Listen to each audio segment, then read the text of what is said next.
রওনা হইল খিজির আলাইহিস সালাম আর মুসা নবী দুইজনে আবার পথ চলে।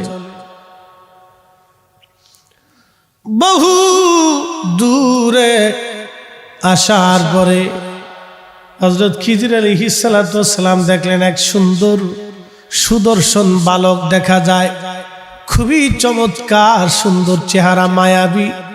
ডাক দেয়া বললেন, বেটা এদিকে আসো। কাছে আসার পরে নিজের থলের ভিতর থেকে একটা ছোট্ট ছুরিটা বের করে ছেলেটাকে চিৎ করে শোয়াইয়া চাপা দিয়ে ধরে জবাই করে ওই বাচ্চাটাকে হত্যা করে ফেললো। বলেন, এই দৃশ্য দেখার পরে আর কেউ কি আর সহ্য করতে পারে? মুসা নবীজি বিরাট বড় মজলিসের মধ্যে দাঁড়ায় বয়ান করে। একজন দাঁড়ায় জিজ্ঞেস করলো, হুজুর এই জমানার সবচেয়ে বড় জ্ঞানী কে? মুসা নবী জবাব দিলেন, আমি। আল্লাহ ডাক দিলেন, মুসা রে, জবাব আমার কাছে পছন্দ হয় নাই। জবাবের ভিতরে ঘ্রাণ যেন কেমন কেমন, নবীরা নিষ্পাপ। তারপর আল্লাহ বলেন, মুসা রে, জবাব পছন্দ হয় নাই, তোমার চাইতে সুন্দর জ্ঞানী আমি রব আরো বানাইয়া রাখছি। একসাথে জোরে বলেন আল্লাহু আকবার। নবী ডাক দেখে, আল্লাহ জ্ঞানীটাকে, কিসের জ্ঞান তার কাছে আছে বলো? আল্লাহ ডাক দিলেন, আল্লামনাহু মিন লাদুন্না ইলমা, আমি তাকে কলবের জ্ঞান দিয়েছি। ইলমুন নাফি, ইলমুল কলব, ইলমুল কলব, ইলমুল কলব, ইলমুন নাফি, ইলমুল কলব। যে কলবের জ্ঞান দিয়া আল্লাহর ওলিরা চক্ষু বন্ধ করে আসমান জগতের খবর বলে দেয়, সৃষ্টির সমুদ্রের নিচের খবর তারা বলিয়া দেয়। একবার জোরে বলা যাবে কি আল্লাহু আকবার?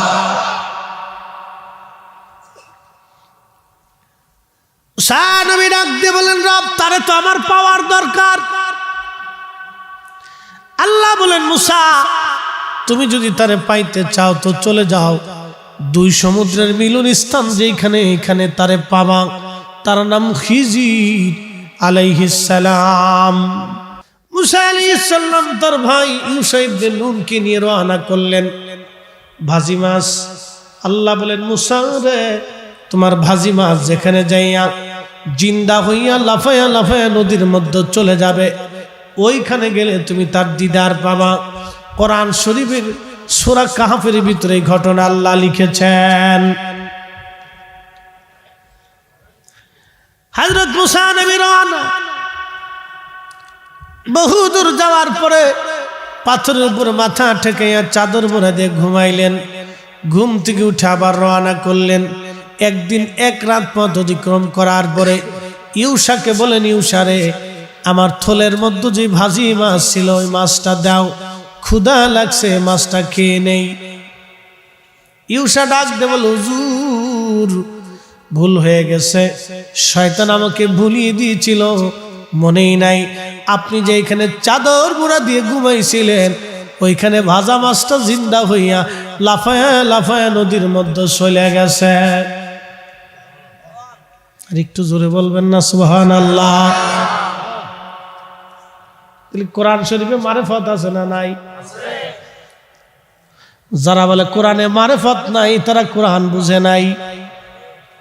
কোরআনের দুইটা দিক, একটা ইলমে জাহির আর একটা ইলমে বাতিন।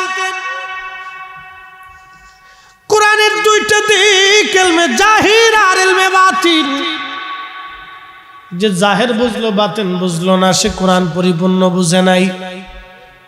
এই জন্য কোরআন বুঝতে হলে জাহির আর বাতিনের সমন্বয় যারা কোরআন বুঝবে, তারাই হলো প্রকৃত মুফাসসির কোরআন। কথা কন না কেন, ঠিক কিনা?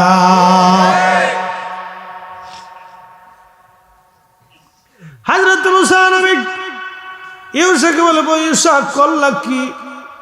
ওই জায়গায় তো আমি খুঁজতেছিলাম। আবার একদিন এক রাত পথে ওই জায়গায় আসলেন। আসার পরে মুসা নবী আলাইহিস সালাম দেখে রে, একজন আল্লাহর বান্দা চাদর মোড়া দিয়ে ওই পাথরে মাথা দিয়ে ঘুমায়। সালাম দিলেন, আসসালামু আলাইকুম রাহমাতুল্লাহ। আপনি কে? আমি মুসা। আপনার নাম কি? খিজির। বলে হ্যাঁ। মুসা, কি জন্য আপনি আমার কাছে আসছেন? হুজুর, আল্লাহ আপনার কাছে একটা বিশেষ জ্ঞান দিয়েছে, ইলমুল কলব, ইলমে লাদুন্নি, মারিফতের বিদ্যা। ওই বিদ্যাটা শিখার জন্য আমি আপনার কাছে আসছি, জানার জন্য। হযরতে খিজির আলাইহিস সালাম ডাক দিয়ে বলেন, মুসা গো, আপনি ধৈর্য ধরতে পারবেন না। এ বাবাজি, এটাকে প্রেম বলে না। মুরিদকে আপন মুর্শিদের সাথে, দিলের সাথে প্রেম করতে হয়, ভালোবাসা। কি কথা কন না কেন? যে ছাত্র উস্তাদের সাথে তার প্রেম নাই, সে বিদ্যা জানবে না। উস্তাদের সাথে ছাত্রের প্রেম মহব্বত থাকতে হবে, ভালোবাসা। গভীর ভালোবাসা হলে গভীরের জ্ঞান জানতে পারবে। যত দর্শে বসবে তত জ্ঞান জানবে, যত দর্শে বসবে তত জানবে, যত কাছে আসবে তত বুঝবে, যত কাছে আসবে তত বুঝবে। মুসা আলাইহিস সালাম বললেন, ইনশাআল্লাহ, অবশ্যই আল্লাহ সাহেব তো আমার সবরকারী পাবেন, আপনি আপনার সঙ্গে আমাকে রাখেন। হযরত খিজির আলাইহিস সালাম ডাক দিলেন, ও আল্লাহর কালিমুল্লাহ মুসা গো, তাহলে শুনে রাখেন, আপনি যদি থাকতে চান, এক নম্বর শর্ত, আপনি আমার কোনো কাজে প্রশ্ন করতে পারবেন না। একসাথে বলবেন আল্লাহু আকবার। আমার কোনো কাজে প্রশ্ন করা যাবে না।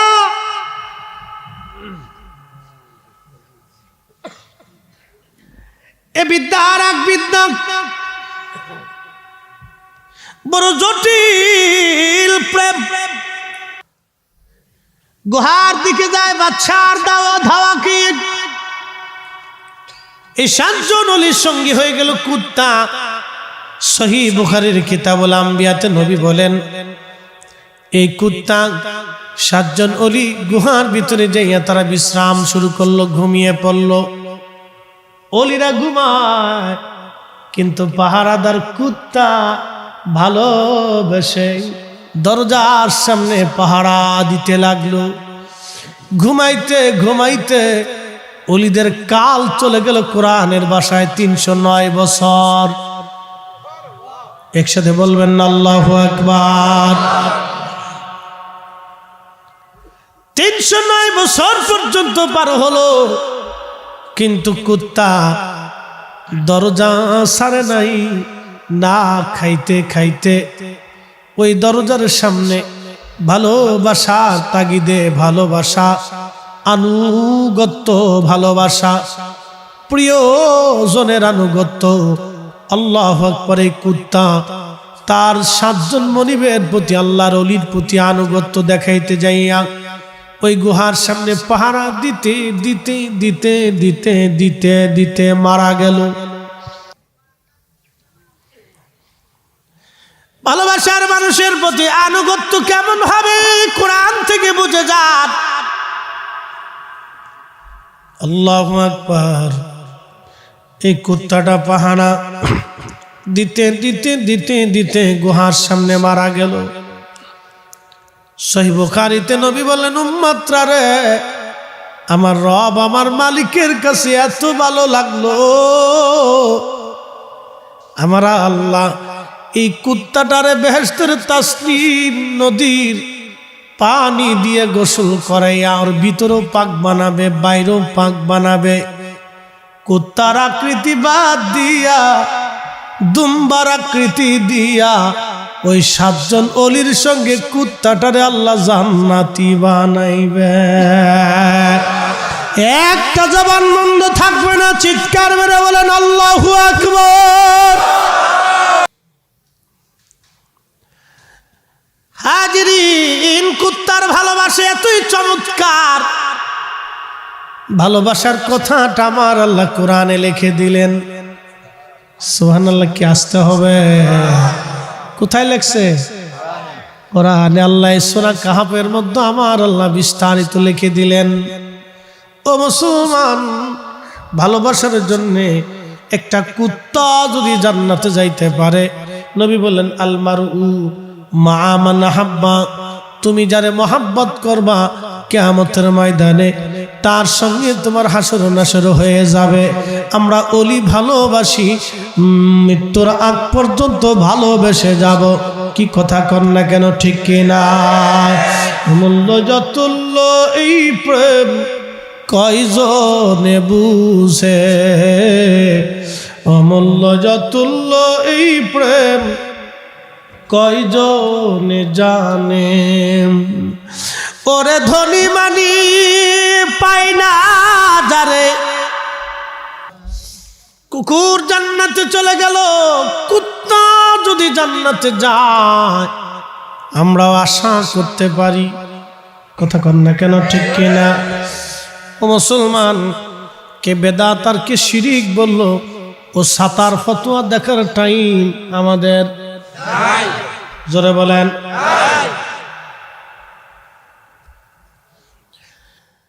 হযরতে মুসা নবী ডাক দিয়ে হুজুর আপনার সাথে আমারে রাখেন বলে শর্ত দুইটা, প্রশ্ন করবেন না, করলে থাকতে পারবেন না। দুইজন রওনা দিছে বহু দূর, যাওয়ার পরে মাঝখানে নদী। এক মাঝি খিজির আলাইহিস সালাম রে দেখে চিনছে। আহা, মাঝি নৌকায় উঠাইয়া বিনা পয়সায় নদী পার করায় দিল। মাঝি খিজির আলাইহিস সালামকে বলল, হুজুর আমি আপনারে চিনি, পয়সা লাগবে না, বিনা পয়সা নদী পার করাই দিলাম। ওই পরে যাওয়ার পরে খিজির আলাইহিস সালাম একটা কুড়াল নিয়া নৌকার মাঝখানে কুড়াল দিয়ে কুবাইয়া ফুটা করিয়া, নৌকার মাঝখানে কুড়াল দিয়ে কুবাইয়া ফুটা করিয়া পানির মধ্যে ডুবাইয়া দিয়া নৌকা ডুবাইয়া দিল।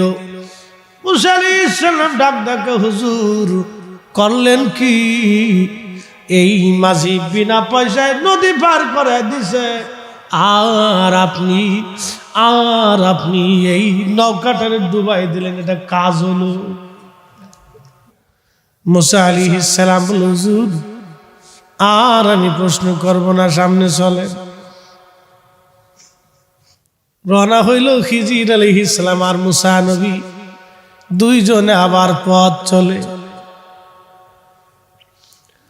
বহু দূরে আসার পরে হযরত খিজির আলাইহিস সালাম দেখলেন এক সুন্দর সুদর্শন বালক দেখা যায়, খুবই চমৎকার সুন্দর চেহারা, মায়াবী।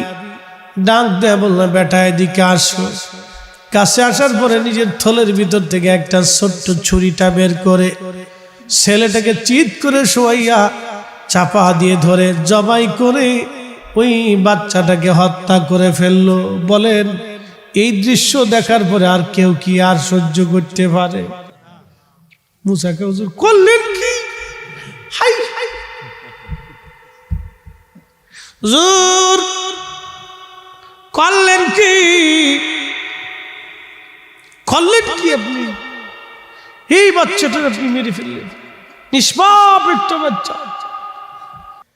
দেহের খোরাক জোগানোর জন্য, দুনিয়ার খাবার খাওয়ার সময় যদি আপনার শরম না হয়, তাহলে রুহের খোরাক জোগানোর জন্য জিকির করলে কে বেদাতের ফতোয়া দিবে?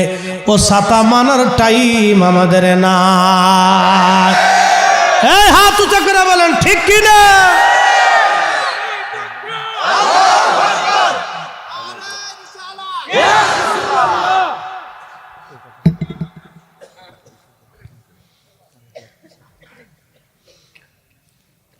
जब गाड़ी दरबारेर आशिक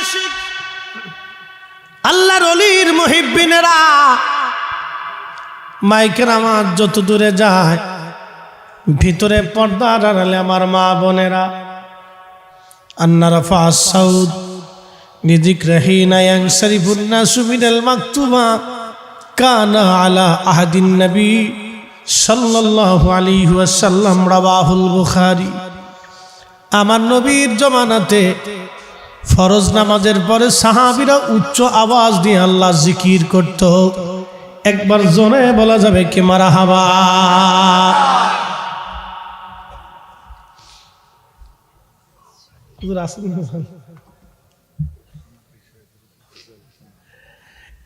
বন্ধু খুবই মনোযোগ। হাজিরিন, কোরআন শরীফ থেকে একটা আয়াত পড়েছি, যেহেতু তরিকতের মজলিস, আয়াতের উপরে আজকে আলোচনা হবে। উপস্থিতি খুব মনোযোগ দিয়ে শুনে যান। আল্লাহু আকবার। একটা কথা আপনাদেরকে আজ শোনায় দিয়ে যাই। নবী বললেন, উম্মতরে, মানব দেহের মধ্যে একটা গোশতের টুকরা আছে, ইদা সালুহাত সালুহাল জাসাদ। এই গোশতের টুকরা যখন সুস্থ হয়, পুরা বডিটা তখন সুস্থ থাকে। ওয়া ইদা ফাসাদাত ফাসাদাল জাসাদ। আহা, নবীজি বলতেছেন, উম্মতরে শোনো শোনো, ওই গোশতের টুকরা যদি অসুস্থ হয়, পুরা বডিটা অসুস্থ হয়। শোনো রে আমার উম্মতেরা, জানিয়া রাখো, সেই গোশতের টুকরার নাম আলা ওয়াহিয়াল কালব, সেটা তোমার অন্তঃকরণ, তোমার কালব। এই কালবের সবক যদি আপনাকে নিতে হয়, তাহলে একজন ডাক্তারের কাছে যাওয়া লাগবে। কালব অসুস্থ হয়ে গেলে একজন ডাক্তারের কাছে যাওয়া লাগে। দুনিয়ার ডাক্তারের ওষুধ নিলেই কালব সুস্থ হবে না। খুব মনোযোগ দিয়ে কথাগুলি শুনে যাবেন। আল্লাহর একজন ওলির জীবনী আপনাদেরকে শোনাই যায়।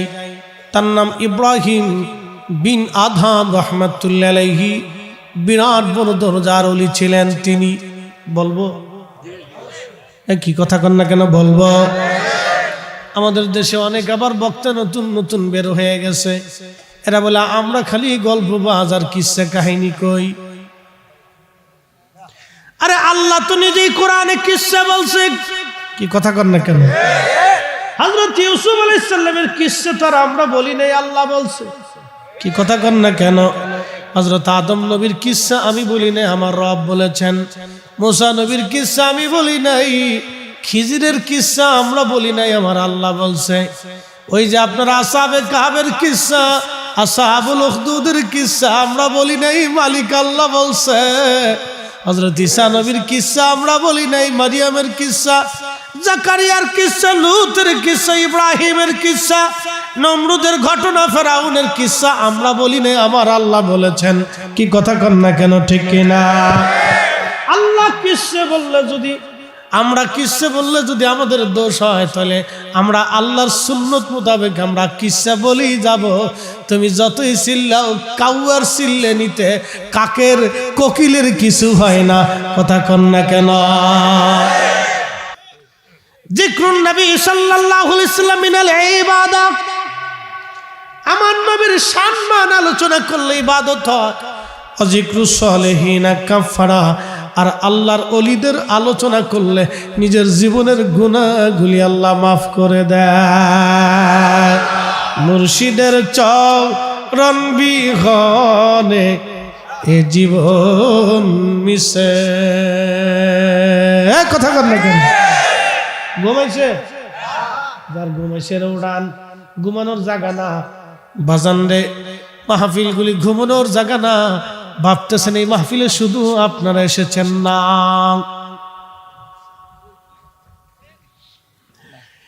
এই মাহফিলে শুধু আপনারা না, আল্লাহর জিন এই মাহফিলে, আল্লাহ রহমতের ফেরেশতার এই মাহফিলে, আল্লাহর প্রিয় ওলিরা এই মাহফিলে। তো ঘুমানোর জায়গা না, ঘুমাইলে আর পাবেন না, ঘুমাইলে আর পাবেন না, চলে গেলে আর খুঁজে পাওয়া সম্ভব না। আল্লাহর নবী বলেন, উম্মত, ইমাম আবুল ফারাজ ইবনুল জৌজি 900 বছর আগে একটা কিতাব লিখেছেন, উয়ুনুল হিকাত। এর মধ্যে লিখলেন, সাহাবীদের মজলিসে নবী বললেন, সাহাবীরা রে, আমার উম্মতের মধ্যে কিছু উম্মত থাকবে যারা সালার শর্ট পরা, মোটা কাপড় থাকবে, কম্বল জাতীয় কাপড় তালিযুক্ত, আর তাদের গায়ে ওই চুল দাড়িগুলি থাকবে এলোমেলো। মানব সমাজে তাদের কোনো 4 পয়সা মূল্য হবে না। রাষ্ট্রীয় পর্যায়ে কোনো মূল্য তাদের নাই, সমাজে তাদের মূল্য নাই, রাষ্ট্রে তাদের মূল্য নাই। মানুষ বলবে তারা পাগল। শোনো রে সাহাবীরা, আমার এই আল্লাহর পাগলগুলি ওয়া ইন সালানি লা উতিয়ান্নাহু, সহিহ বুখারীর কিতাবের একাকে, আমার এই পাগলগুলি আমি মালিকের দরবারে চাইতে দেরি হবে, আমার আল্লাহ দিতে দেরি করবে না।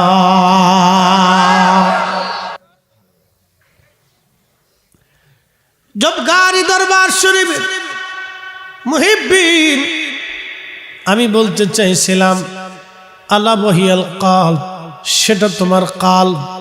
এই কালবটাকে যদি তুমি পরিচ্ছন্ন করো, বলে হুজুর এটা কি?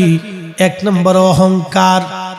অহংকার আমাদের দেশের কিছু বক্তা আলেম দেখবেন একটু কোরআন হাদিস একটু বুঝলে আর পারলে বিরাট অহংকারী হয়ে যায়। একই কথা কন না কেন? একটু ফতোয়া টতোয়া বেশি জানলে অহংকারী হয়ে যায়। এই জন্য আল্লামা ইমাম ফখরুদ্দিন রাজি রাহমাতুল্লাহ আলাইহি তখন ওনার পীর মুর্শিদ নজবুদ্দিন কুবরা রাহমাতুল্লাহর কাছে যখন গেলেন, তখন আল্লাহর ওলি কাশফের নজর দিয়া দেখলেন এর ভিতরে ঢোকানোর মতো কিছু নাই, শুধু শরীয়তের ইলম দিয়ে একবারে ভরা। বলে দিলেন বাবা কিছু খালি করে আসেন, কারণ ইলমে মারিফতের বিদ্যা বড় কঠিন, বড় কঠিন। হযরতে বাইজিদ বুস্তামি রাহমাতুল্লাহ আলাইহি তাসকিয়াতুন নফস কি বুঝাইতেছি আপনাদের কাছে শুনে যান। বাইজিদ বুস্তামি রাহমাতুল্লাহ আলাইহি সফর রওনা দিলেন, খেরকানের উদ্দেশ্যে রওনা করলেন। বুস্তাম থেকে খেরকান, খেরকানে যাবেন বাইজিদ বুস্তামি রাহমাতুল্লাহ আলাইহি।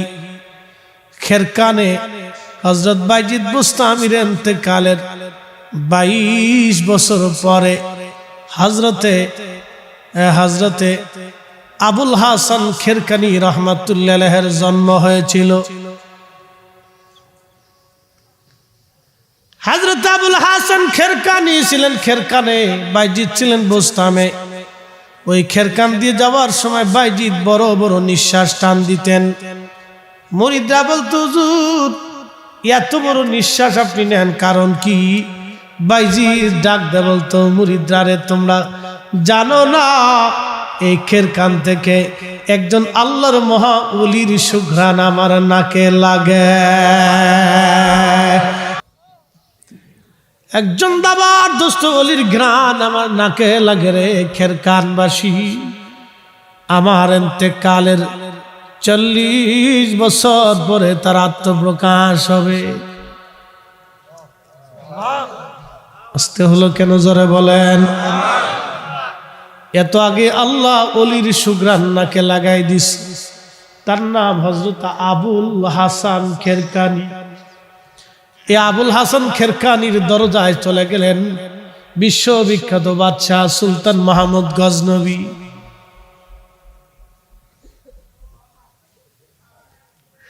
সুলতান মাহমুদ গজনবী আবুল হাসান খেরকানির দরজায় গেছে, যায় দেখতেছে হুজুর মোরাকাবায়, খাদেম পিছনে বাতাস দিচ্ছে। বহুক্ষণ গজনীর বাদশাহ সুলতান মাহমুদ গজনবী বসে আছে, মোরাকাবা ভাঙ্গে না, জিকিরের হালত তার আর ছুটে না সহজে। খাদেম চুল ধরে টান দিছে, মোরাকাবা ভাঙ্গার জন্য আস্তে করে টান দিছে। উঠে বললেন কিরে, চুল ধরে টান দিলে মোরাকাবা ভেঙে গেল। বলে হুজুর আবুল হাসান খেরকানির দরজায় গজনীর বাদশাহ সুলতান মাহমুদ গজনবী ধর্ণা দিচ্ছে। হযরত আবুল হাসান খেরকানি বললেন এই সুলতান মাহমুদ আমার দরজা থেকে বের করে দেয়, ও কেন আমার কাছে আসছে? বের কর, চলে যাইতে কর, ওটা আসছে কেন? চিন্তা করতে পারছেন? অলির দরজায় সুলতানের 4 পয়সাও দাম নেই, কারণ অলিরা আল্লাহর কদমের গোলাম। অলিরা দুনিয়াতে আল্লাহর বাচ্চাই নিয়ে থাকে, দুনিয়ার বাদশা তাদের প্রয়োজন না, বাদশারা ওলিদের কাছে যা। এজন্য এদেশের রাজা বাদশা ধনীরা দেখবেন ওলির মাজারে যায় ধন না দেয়, কথা কন না কেন?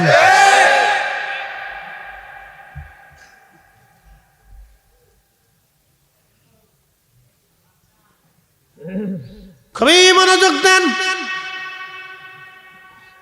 সুলতান মাহমুদ গজনবী বিনয় বলল, হুজুর গোলাম আপনার কদমে আসছি একটু আরজি নিয়ে।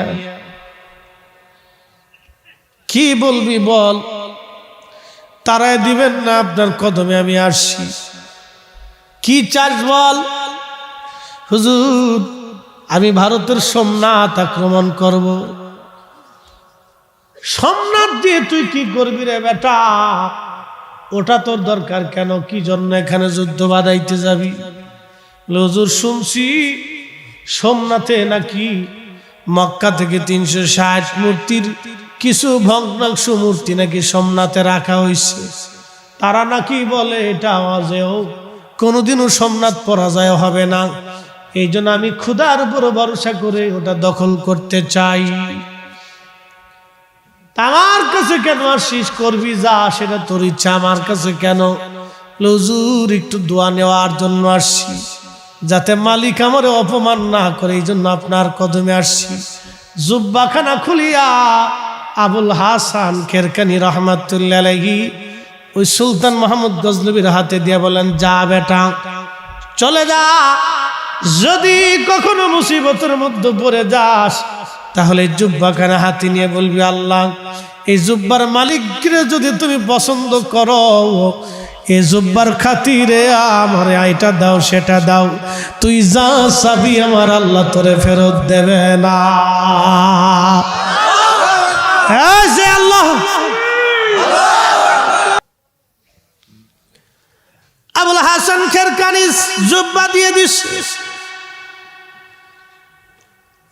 চলে আসছে তিনি। প্রচন্ড যুদ্ধ হয় সোমনাথে। সুলতান মাহমুদ গজনবীর বাহিনী যুদ্ধের ময়দানে টিকতে পারে না। সেনাপ্রধান এসে বলল, হুজুর বাদশাহ সুলতান বড় সর্বনাশ, যুদ্ধে দাঁড়ানো যাচ্ছে না, দুর্বল হয়ে যাচ্ছে, সৈন্যরা মনোবল দুর্বল হয়ে যাচ্ছে। সুলতান মাহমুদ গজনবী খুব বড় আশিক ছিলেন এবং খুব আবেদ বাদশাহ ছিলেন।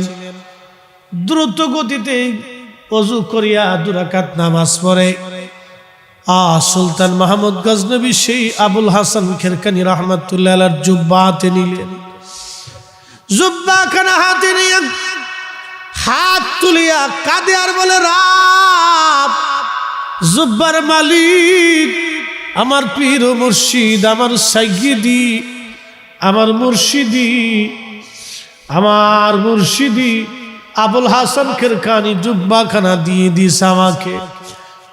বলে দিয়েছে, জুব্বার মালিক যদি খোদার পছন্দের হয় তাহলে যা চাইতে পারো আমি চাইতে বলেছে। আল্লাহ জুব্বার হাত তুলিয়া জুব্বাখানা নিয়ে, জুব্বার মালিক আবুল হাসান খেরকানি যদি তোমার ওলি হয়, আল্লাহ এই জুব্বার খাতিরে আজকে আমারে অসম্মানিত করো না, অপদস্থ করিও না, আজকে তুমি আমাদেরকে বিজয় দান করো। চিৎকার মেরে জোরে বলেন আল্লাহু আকবার। এই ওলি আল্লাহর বাংলাদেশ, শহীদ গাজীর বাংলাদেশ, রহম করো আল্লাহ, রহম করো আল্লাহ।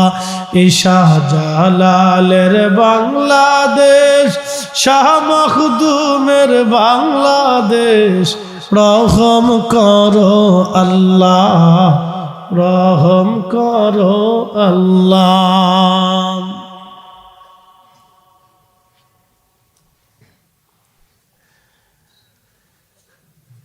দোয়া করতে দেরি রে, দোয়া কবুল হতে দেরি হয় নাই। যুদ্ধের মোড় খুলে গেল। সোমনাথে হিন্দু বাহিনীর সৈন্যদের অন্তরে ভয় ঢুকে গেল, মুসলমানদের ইমানি জ্বর বেড়ে গেল। কঠিন ধ্বনি জোরে অল্প সংখ্যক সৈন্য নিয়ে সুলতান মাহমুদ গজনবীর বিজয় হলো। বিজয় বেশে সুলতান রাত্রিবেলা তাঁবুর মধ্যে ঘুমায়। পীর মুর্শিদ আবুল হাসান খেরখানি রহমাতুল্লাহ আলাইহি স্বপ্নে আসছে, এ মাহমুদ গজনবী, জি মুর্শিদি সাইয়্যিদি, আমার জুব্বা কি দামে বিক্রি করছো আজকে? সুবহানাল্লাহ কি বাজছে?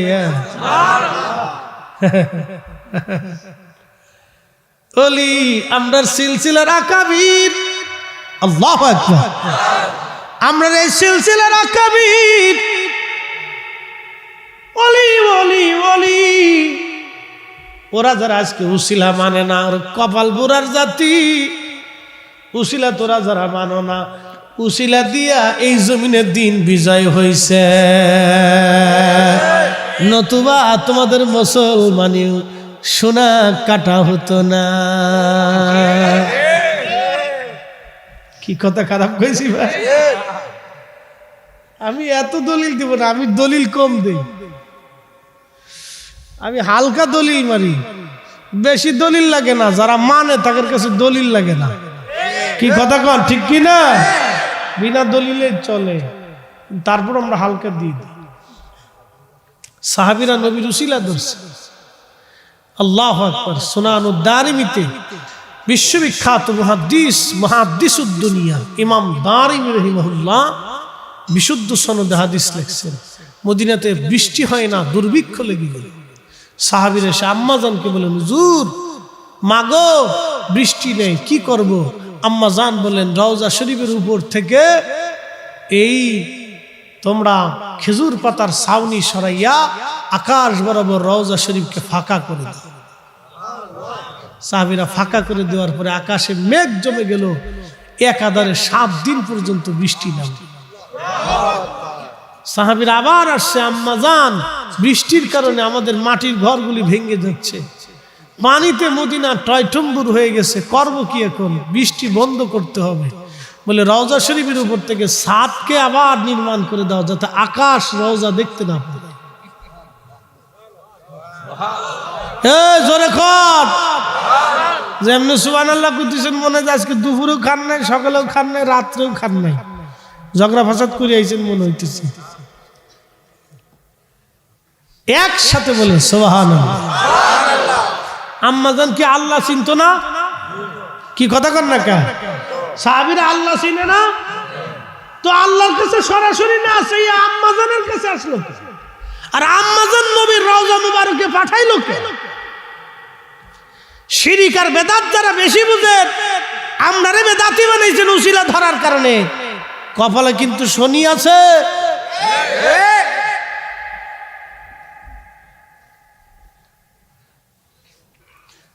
আম্মাজান রওজার উসিলা ধরলেন। মুহাদ্দিসরা ব্যাখ্যা করছেন, এর অর্থ হলো আকাশ নবীজি রওজা দেখার সঙ্গে সঙ্গে আকাশের কান্না শুরু হলো। নবীজি রওজা দেখে আকাশ কান্দে। সুবহানাল্লাহ বলবেন না? আমি বেলালের ওয়াজ করছি, বেলাল রাদিয়াল্লাহু আনহু নবীজি রওজা শরীফ দেখলে সহ্য করতে পারত না। আরে আকাশ যদি নবী রওজা দেখলে কান্না করে, তাহলে সাহাবীরা কেন কানবে না? আমার ওয়াজে ভুল ধরছে একজন বিরাট বড় যুক্তিবাদী, মুক্তিবাদী, ছাগলে পাগলে দেশ গেছে বুইরে ভাই, নিজে ওয়াজ পারে না, আর একজনের খালি খালি গুতাগুতি গুতাগুতি, নিজে খালি ভেউ ভেউ ভেউ ভেউ করে, আর আরেকজনের খালি ভুল ধরে। ফাজলিমের একটা সীমা থাকা উচিত। ইতরে আলেম হইলে যাওয়া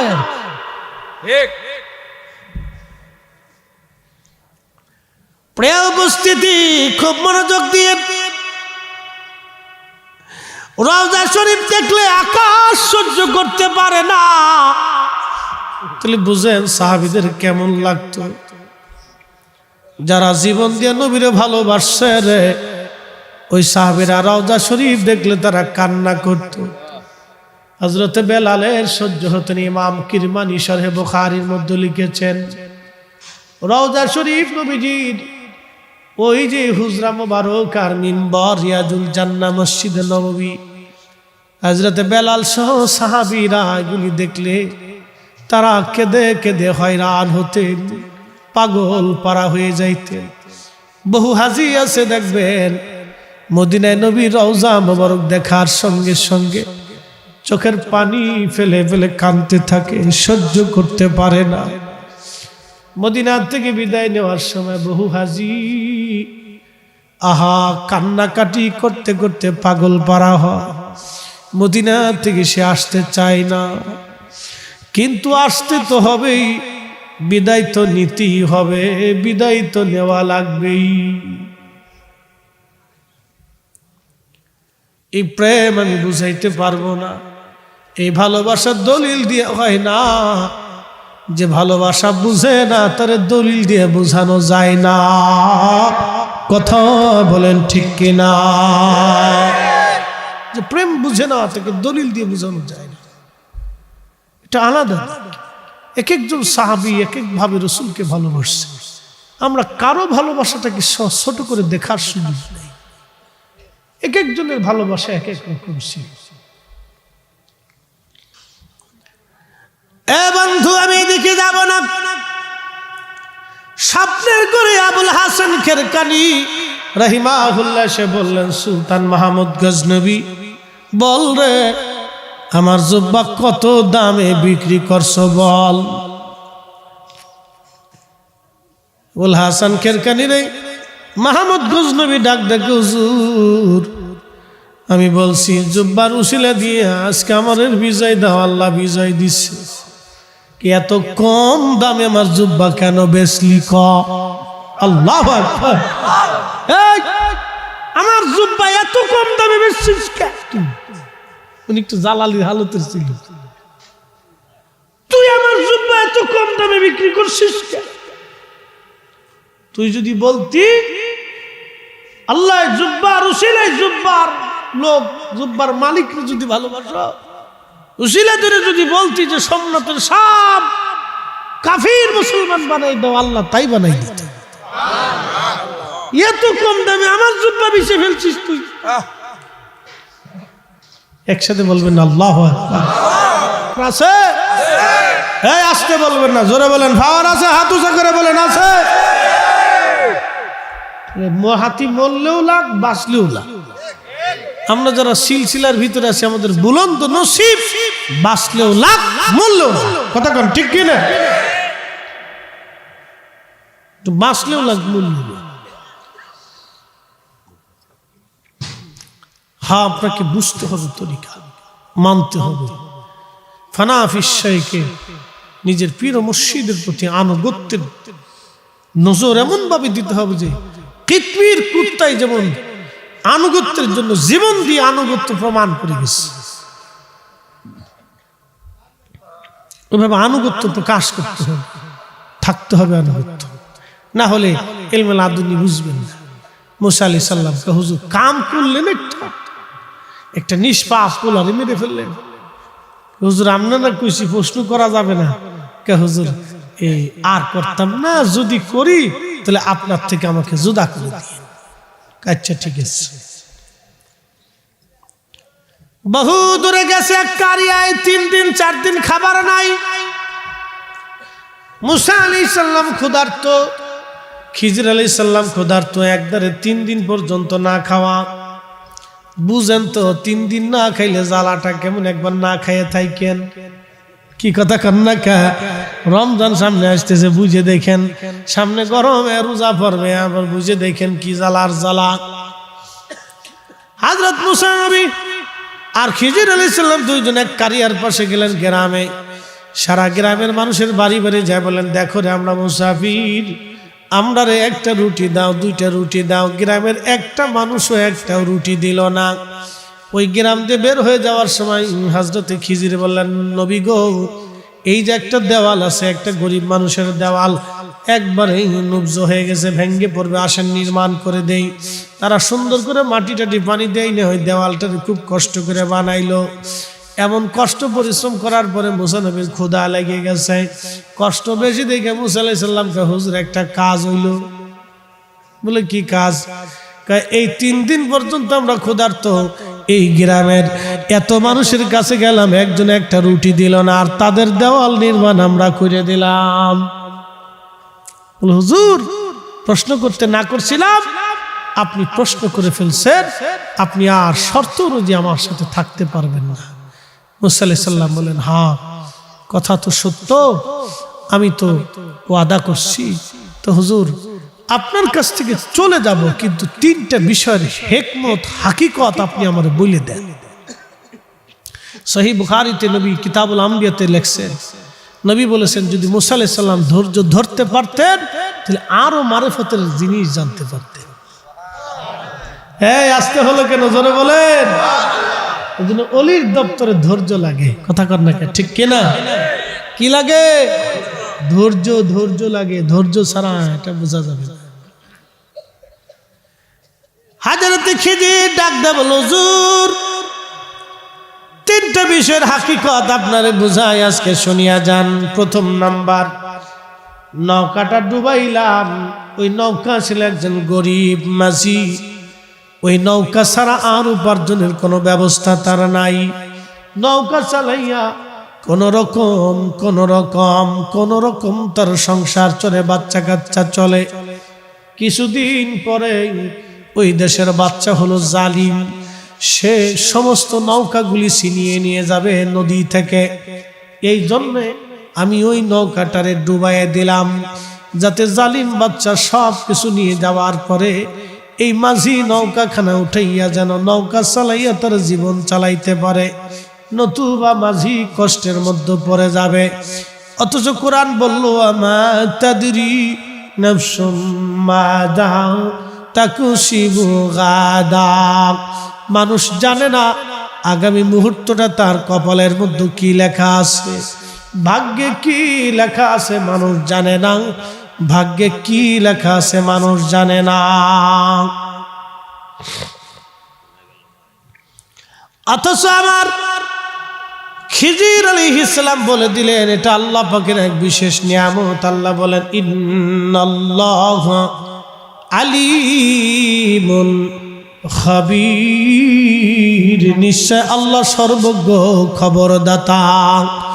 আল্লাহ সবার কাছে খবর পাঠায় না, যার রাডার মজবুত আল্লাহ তার কাছে খবর পাঠায়। আল্লাহ সবাইরে ফোন দেয় না, যেই অন্তরের মধ্যে সিম ভালা, নেটওয়ার্ক ভালা, সিম যার কাল্ব মজবুত, কাল্ব যার স্বচ্ছ হয়ে গেছে, এই কাল্ব যার পরিষ্কার হয়ে গেছে, আমার আল্লাহ কাল্বের ভিতরে সংবাদ পাঠায়, ফোন করে। কি কথা কন না কেন, ঠিক কিনা? কাল্ব আলা ওয়াহিয়াল কাল্ব।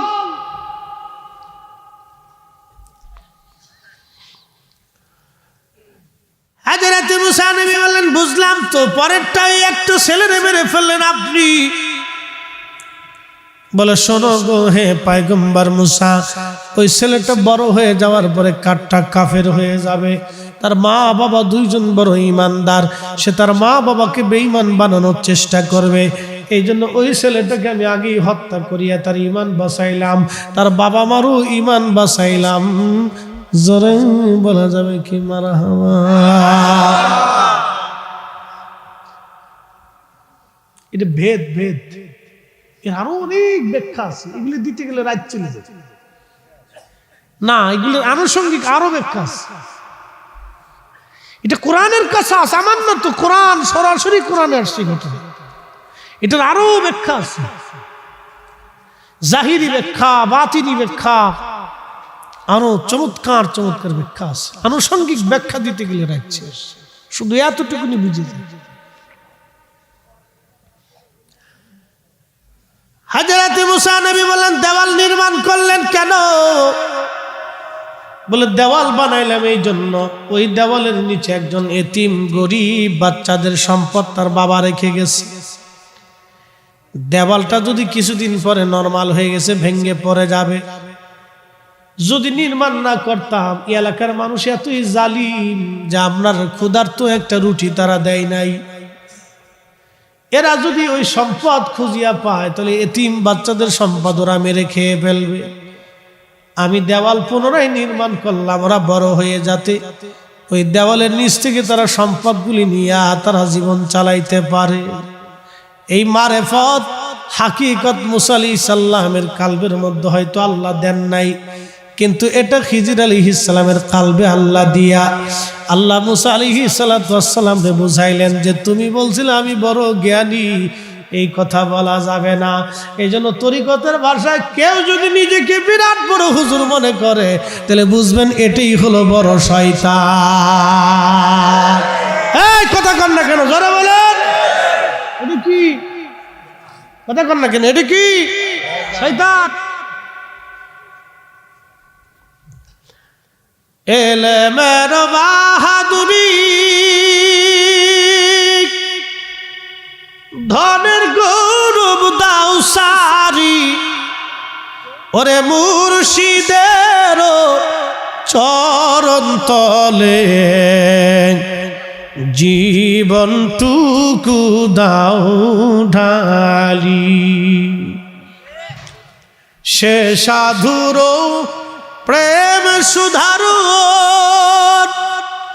আসি যে জন পিপাসায়, ফয়েজু বিজলিতে জারো তার তাজাল্লি ঢেউ খেলায়। দেখ না ফরিদ করিল দান অমূল্য চক্ষুরাতর, ইব্রাহিম সারিয়া দিল মহামূল্য সিংহাসন। প্রেমের গভীর তত্ত্ব যদি রে বুঝিতে চাও, কামেলের চরণ তলে নেসার হইয়া যাও। একসাথে বলবেন না মারহাবা। আর লম্বা কথা বাড়াবো না, আমার কালকে জুমা আবার দরবার যেতে বিরাট বড় পেরেশানি, তাও ঢাকা পৌঁছাবো কয়টা আল্লাহ জানে, ঘুমাইতে পারি। ওরে বাবা বললি তো রাত চলে যাবে রে বাবা, কি যে মজার ওয়াজ ধরছি, মজা মজা। আশিকদের অন্তরে মজা লাগে, কি কথা কর না কেন, তো মজার জিনিস। ওই যে বলছি দেহের খোরাক আর রুহের খোরাক, এটা হচ্ছে আশিকদের রুহের খোরাক। ওলিদের কথা এই সারা জিন্দেগি বললেও শেষ হবে। আল্লাহু আকবার। এরা দুনিয়ার জন্য কত বড় নিয়ামত বলে শেষ করার মতো না, বলে শেষ করার মতো না। ইব্রাহিম বিন আদহামের একটা কাসাজ বলতে চাইছিলাম, বলে শেষ করি। এটাও নাফসের ওয়াজ। ইব্রাহিম বিন আদহাম অনেক বড় ধনী ব্যক্তি ছিলেন, বাদশাহ ছিলেন, বলখের বাদশাহ। বাদশাহী ছেড়ে দিয়ে আল্লাহ পাওয়ার জন্য এক পীরের কাছে গেছে, এক আল্লাহর ওলির বারগাহে যা বলতেছে, হুজুর আপনার দর্শে আমার দিকে তাকান। তো হুজুর বলতেছে, বাবা রাখতে পারি কিন্তু শর্ত আছে। কি শর্ত? 12 বছর তুমি আমার তাহাজ্জুদের পানি জোগাড় করে গরম করে দিবা। সুবহানাল্লাহ কইলেন না? কিসের পানি? জোরে কর। মানে কত মুরিদ আছে, হুজুর বালানি বাস কথা কইয়া দেখা সাক্ষাৎ করে চলে যা, আর খবর নাই। এর ফির মুরিদি কয় না। 12 বছর তাহাজ্জুদের পানি জোগাইবা তুমি। ইব্রাহিম বিন আদহাম রাহমাতুল্লাহি আলাইহি 12টা বছর তাহাজ্জুদের পানি জোগাইলেন। 12 বছর পরে তার পীর তারে পরীক্ষা করবে। এমন সময় ইব্রাহিম বিন আদহাম রাহমাতুল্লাহি আলাইহিকে তার পীর বাইরে পাঠাইছে, যাও ঝগড়া বাঁধাইবা, দেখো ইব্রাহিমের চরিত্র পরিবর্তন হইছে কিনা। পীর ভাই চলে গেলেন। তাহাজ্জুদের সময় কুয়ার ভিতর থেকে পানি উঠানো নিয়ে, আব্দুল্লাহ একটু দে, মরে যাওয়ার পরে সাদিয়ে লাভ নাই রে, বাঁচা থাকা অবস্থায় দে।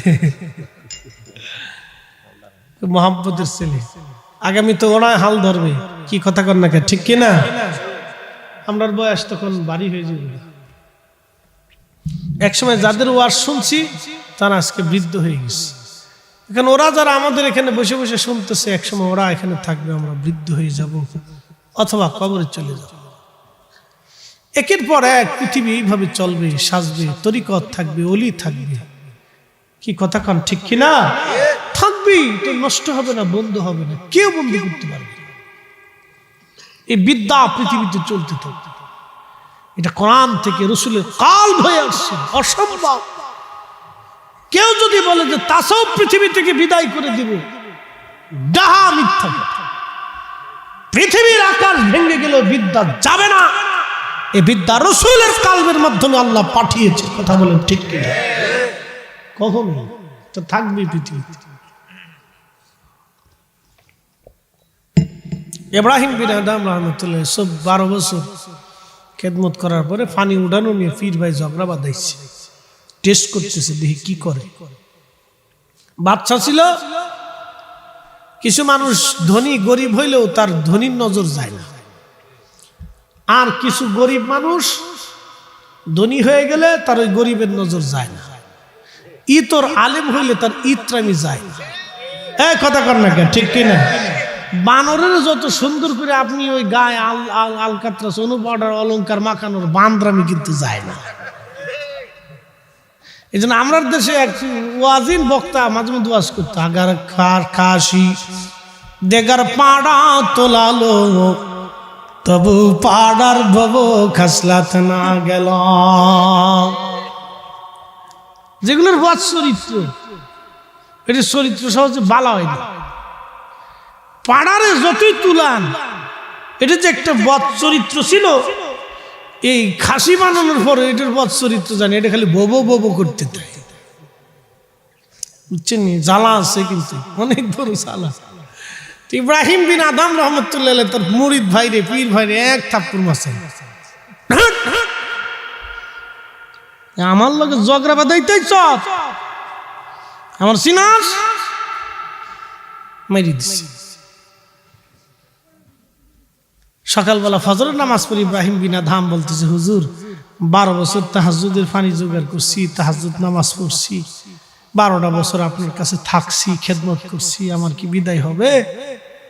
তো হুজুর মুস্কি হাসি দিয়ে বলতেছে, বাবা রে, 12 বছর তোমার দিয়ে তাহাজ্জুদের পানি উঠাইলাম, তাহাজ্জুদের মতো নিয়ামত প্রাপ্ত নামাজ তোমার পড়াইলাম, কিন্তু বাবা তোমার অন্তরের পরিবর্তন হয় নাই। অন্তরের তো হুজুর কি করবো? বলে আরো 12 বছর তাহাজ্জুদের পানি জোগাড় করতে হবে। একসাথে কইলেন না মারহাবা? কত বছর? আরো 12, তার মানে 24 শেষ। 24 বছর পরে সেই লোকের হুজুর আবার পাঠাইছে, যা আজকে আবার ঝগড়া বাঁধাবা। দেখো ইব্রাহিম কি করে। পীর ভাই পানি উঠানো নিয়ে আবার ঝগড়া বাঁধাইল, কিন্তু আজকে ইব্রাহিম ঝগড়া করে, কিন্তু ইব্রাহিম বিন আদম ঝগড়া করে না।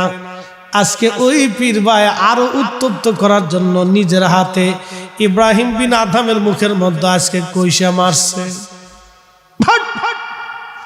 ইব্রাহিম বিন আদম রে আজকে 24 বছর পরে মারছে। মারার পর কথা কয় না, হাতটা ধরে কয়, ভাই রে, অন্তরে কষ্ট দিয়ে ফেলছি, আমার মাফ করে দাও। ফজরের নামাজ পড়ে গেছে, হুজুর 26টা বছর দরবারে কাটাইলাম, আমার কি ছুটি হবে? বলতেছে, বাবা 24 বছর পরে তোমার হালত পরিবর্তন হয়েছে, তুমি মঞ্জুর, চলে যাও, বিদায় দিয়ে দিলাম। তুমি কামিল পাস করছো। কি পাস? কামিল পাস করছো। কামিল কামিল আমরা বেতেল্লা কামিল না, দারুম দুরুমের কামিল না, জাগা মতো কামিল পাস। একসাথে বলবেন না মারহাবা? তাসকিয়াতুন নফস, ওই আত্মাদেরকে আল্লাহ বলছে, ইয়া আইয়াতুহান নাফসুল মুতমাইন্না তুরজিই ইলা রাব্বিকি রাদিয়াতাম মারদিয়া। হে প্রশান্ত আত্মা, তুমি আসো, আমি আল্লাহর সন্তুষ্টির দিকে আসো, চলে আসো। ফাদখুলি ফি ইবাদি ওয়াদখুলি জান্নাতি, তুমি আমার জান্নাতে চলে আসো। এই জন্য অলিদের ইন্তেকালের পরে তাদের কবরটাকে আমার আল্লাহ জান্নাতের বাগান বানায় দেয়।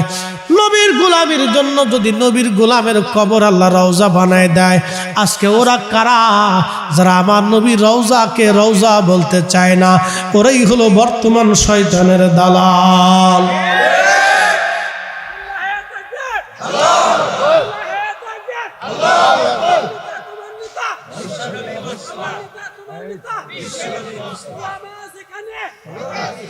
নারে রিসালাত, মাশাআল্লাহ। যাক ইশক আছে, কি কথা কন নাকি, ঠিক কি না? ইশক আছে, রাসূলের ইশক, অন্য কোনো উদ্দেশ্য না, এটা রাসূলের মহব্বত। এই কথাটাকে তার অন্তরের ভিতরে গেঁথে ফেলেছে। হ্যাঁ, এটাই তো ঠিক। নবীর গোলামের হাকিকত যদি হয়, ফাদখুলি, আমি তো বলিনি, কোরআন বলতেছে, ফাদখুলি ফি ইবাদি ওয়াদখুলি জান্নাতি, তুমি আমার জান্নাতে চলে আসো। ওলির ইন্তেকালের পরে আল্লাহ তাদের কবরকে রওজা বানায়। আসতে হলো কেন, জোরে বলবেন? নবীর গোলামের কবর যদি রওজা হয়, তো রাসূলের কবর কি হতে পারে? আল্লাহু আকবার। ওরা নবীর কবরকে কবর বলে, রওজা বলতে ওদের কাছে শরম লাগে, মানতেই চাই। তার মানে শয়তান ওর চাবি মারছে, ওর বিবেকের মধ্যে কুত্তায় মুইতে দিছে। হ্যাঁ, কি কথা কর না, ওর বিবেকের ভিতরে কুত্তায় পেশাব করে দিচ্ছে, বুঝে না। আল্লাহ আকবার, আমার এই দায়িত্ব দিছে নাতেনের সময়। যা হোক, দরবার শরীফ তো মহাব্বতের জায়গা বাবা। একটা কথা মনে রাখতে হবে, এই দরবার শরীফে শুধু আমরা আসিনি, আমি আগেই বলছি, এখানে অনেক কিছু আছে। আল্লাহর ওলিরা আছেন, জিনেরা আছেন, ফেরেশতারা আছেন। জিন থাকুক আর না থাকুক, জিনদের মধ্যে কোনো ওলি নেই। জিনদের মধ্যে খাজা বাবা আজমিরি আছে? জিনদের ভিতরে হুজুর গাউসে পাক আছে? ফেরেশতাদের ভিতরে হুজুর গাউসে পাক আছে? নাই। মানুষের ভিতরে, এর ভিতরে ওলি আছে, ওলি রোহানি সুরতে তারা উপস্থিত হয়। একসাথে বলবেন না মারহাবা? রোহানি সুরতে উপস্থিত হন, ওলিরা বিচরণ করেন। আল্লাহ তাদেরকে বিচরণ করার তৌফিক দেন, সুযোগ দেন। তার এই সমস্ত মজলিসগুলিতে আসিয়া আমাদের মজলিসকে আল্লাহর দরবারে মঞ্জুরিয়াত করায়। আমরা তো গুনাহগার, কথা কর না কে, ঠিক কিনা? কিন্তু তারা তো আল্লাহকে সন্তুষ্ট করে চলে গেছে, এই জন্য আমরাটা তো কবুল হয় না। তারা উপস্থিত করিয়া আল্লাহর দরবারে আমাদেরকে তারা মঞ্জুর করায়। তো এই মজলিসগুলি কায়েম থাকুক আপনারা চাননি? দুনিয়া আখিরাতের তারাক্কির জন্য যদি চেয়ে থাকেন, নিজের রিজিক থেকে খরচা করবেন। এই খরচার বিনিময়ে আল্লাহ পাক কিছু ওয়াদা করছেন। যারা নিজের রিজিক থেকে আল্লাহর পথে খরচা করে, আল্লাহ কিছু ওয়াদা করছেন। এই ওয়াদা খুব দামি ওয়াদা। মনে রাখবেন, পৃথিবী আকাশ ভেঙে পড়ে যাবে, খোদার ওয়াদা কখনো বরখেলাপ হবে না। আল্লাহ দানের বিনিময়ে যাহা যাহা ওয়াদা করছে তাহা দিবেই। মরণে বিশ্বাস আছে আপনাদের? বলেন, আজকে কালকে দুনিয়াতে থাকবেন, কোনো গ্যারান্টি আছে? যদি না থাকে তাহলে বুঝবেন রব্বে করিম যাহা দানের বিনিময়ে ওয়াদা করেছে তাহা আল্লাহ দুনিয়াতেও দেবে, কবরেও দেবে, আখিরাতেও দেবে। কথা বলেন ঠিক কিনা? আমি ঠিক, এই কথা মনে রাখবেন। এই জন্য বেশি কথা বাড়াবো না। যদি একই থাকে অন্তরে যে না, আল্লাহ যেটা দানের বিনিময়ে ওয়াদা করছে এটা আল্লাহর খেলাফ হবে না, আল্লাহ দিবেই, যদি এই বিশ্বাস অন্তরে থেকে থাকে, তাহলে দরবার শরীফের মহাব্বতে আপনারা এই খরচা বাবদ শরীক হয়ে যাবেন। কিছু হাদিয়া, তহফা, নজরানা এখানে আপনারা রেখে যাবেন। আল্লাহ প্রত্যেকের তৌফিক দিয়ে সকলে বলেন আমিন।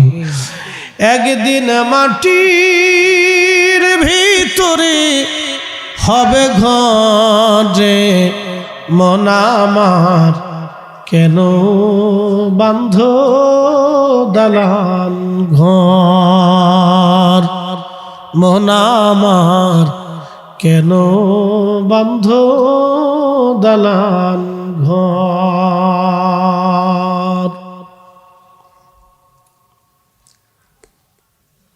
এবার যে যা পারেন শরীক হন, বলে হুজুর 5,000 দিব, 10,000 দিব, শরীক হন ইনশাল্লাহ। দরবার শরীফের উদ্দেশ্যে যার যেমন সামর্থ্য আছে উপস্থিতভাবে আপনারা দিয়ে যান। আল্লাহ সকলকে তৌফিক দিক। 10,000